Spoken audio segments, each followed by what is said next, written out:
Kasba south কলকাতার ল কলেজের গণধর্ষণের ঘটনায় প্রধান অভিযুক্ত তৃণমূল ছাত্র পরিষদ নেতা মনোজিৎ মিশ্র ধর্ষিতা হওয়ার পর নির্যাতিতা প্রথম ফোন করেন তার শিক্ষক অরিন্দম কাঞ্জিলালকে।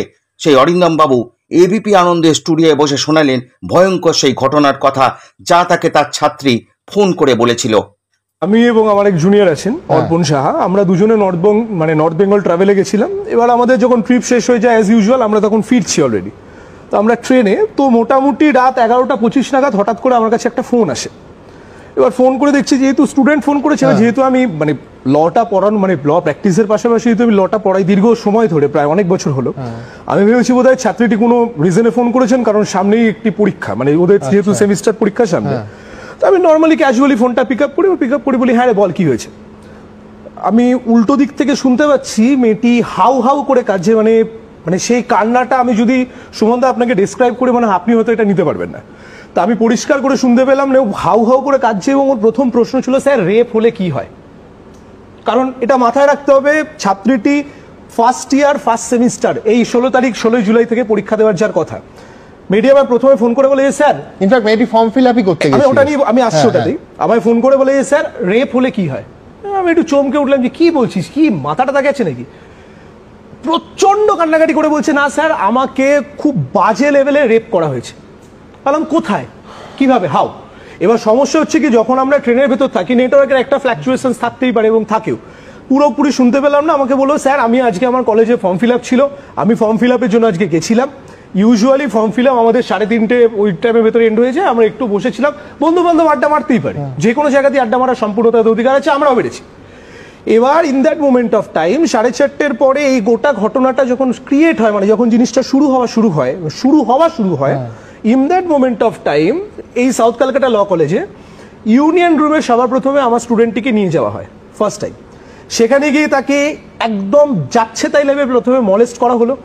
মলেস্ট করার পরিপ্রেক্ষিতে তারপর এই পার্টিকুলার ইউনিয়ন রুম থেকে বের করার পরিপ্রেক্ষিতে আফটার দ্যাট যে সিকিউরিটি গার্ডের রুম আছে, এটি আমার মেয়েটি পরিষ্কার করে বলেছিল যে, স্যার তুমি বিশ্বাস করবে না, জাস্ট সিকিউরিটি গার্ডকে ধরে জাস্ট এইভাবে আঙুল দেখিয়ে বললো বেরিয়ে গেল, এবং সেখান থেকে দাঁড়িয়ে আমাকে পুরোপুরি প্রায় টেনে হিচড়ে ভেতরে ঢুকিয়েছে।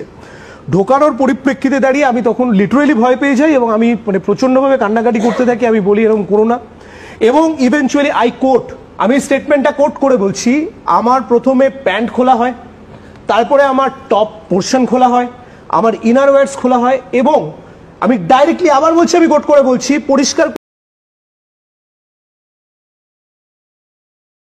ডিটেইলসগুলো এখন অনেক অল্প বয়সী ছেলেমেয়েরা এটা রেসপেক্টে দাঁড়িয়ে তার উপরে নৃশংস অত্যাচার চলে, এবং মেয়েটি বেরিয়ে আমাকে 11:25 নাগাদ ফোন করে। আমি এখন অব্দি রেকর্ড দেখিয়ে দিতে পারি, 11:25 অব্দি মেয়েটি ফোন করে আমাকে, ফোন করে বলে যে, স্যার এরকম সিচুয়েশন, তুমি বলো এখন আমি কি করবো।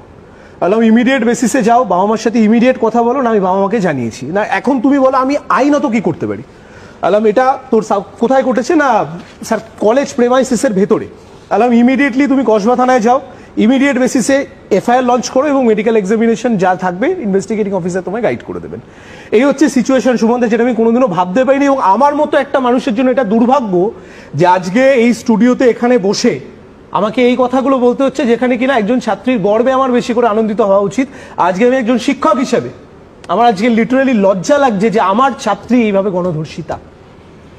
একটা জিনিস বলুন অরিন্দম, আমি বলছি যে এই অভিযোগপত্র পড়লে বোঝা যায় যে পরের পর কার্যত হুমকি, গান পয়েন্টে শুধু বন্দুকটা ছিল না, প্রথমে বলছে যে বাবা মাকে গ্রেফতার করিয়ে দেব, বয়ফ্রেন্ডকে খুন করিয়ে দেব, তারপর মোবাইলে রেকর্ড করে তার ভিডিও তুলে এবং সেই ভিডিওর ভিত্তিতে দফায় দফায় খারাপ কাজ করছে, ভাইরাল করে দেবো এই ভয় দেখিয়ে।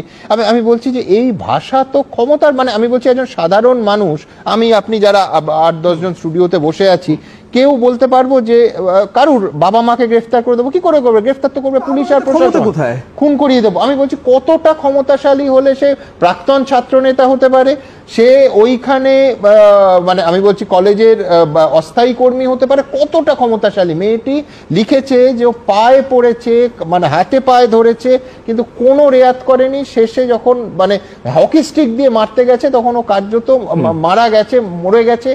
এই ভূমিকায় মানে তাকে থাকতে হয়েছে আর কি, শুধু প্রাণ বাঁচাতে। মানে আমি বলছি এই পুরো অভিযোগপত্রটা পড়লে মনে হয় যে কপাল ভালো আমাদের সবার, আমাদের পশ্চিমবঙ্গবাসীর, যে আর একটা অভয়াকাণ্ড হয়নি। মানে খুন হয়ে যেতে পারতো মেয়েটা।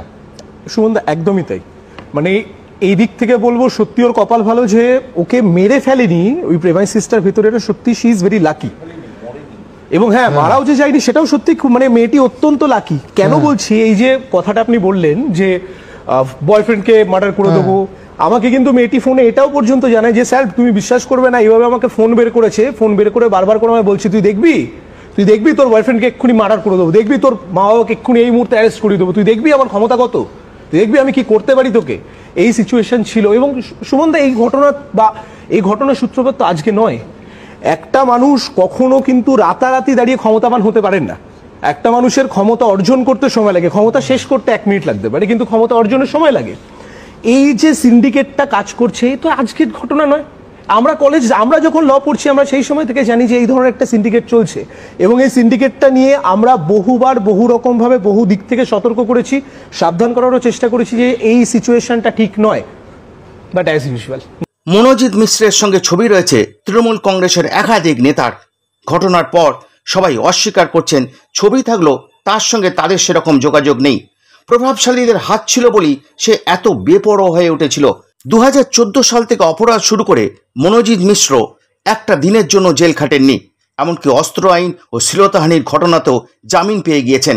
কারণ বুঝতে অসুবিধে নেই কারো, সে শাসক দলের সম্পদ, তাই পুলিশের ক্ষমতা নেই তাকে জেলে আটকে রাখা।